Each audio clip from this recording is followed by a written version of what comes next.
Hello everyone, welcome to my mini blog. আজকে যে ব্লগটা ছাড়বো এটা হচ্ছে পুজোর আগে ব্লগ। আমি সব করে রেখেছিলাম কিন্তু পুজোর কারণে আমি আর একটাও ছাড়া হয়নি। তো আজকে সকালবেলা আমি যোগা ক্লাস থেকে বেরিয়ে তারপর চলে গেছিলাম আমার মাসিমণির বাড়ির দিকে।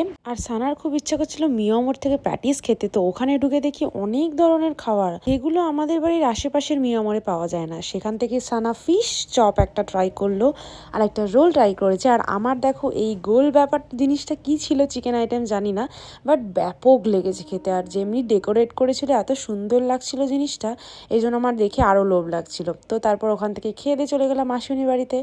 ওখানে আমার জন্য মেনলি এই কচুরলতিটা আমার মেজো মাসি আমার ছোটো মাসির বাড়িতে দিয়ে গেছিলো, তো আমাকে তো খেতেই হতো ওটা। আর সানার পেটে জায়গা ছিল না বলে আমি শুধু ভাতটা একটুখানি অল্প ভাত নিয়ে আমি খেয়েছি। আর ওখান থেকে বেরিয়ে আমরা একটা শপে গেছিলাম, নতুন শপে, অনেকদিন ধরেই ভাবছিলাম যাবো, তো গেছিলাম। কালেকশনও খুব ভালো। আর পুজোর আগে ব্লগ যেহেতু, সবই এরকম ব্লগ আসবে। দেখা হচ্ছে নেক্সট ব্লগে, টাটা।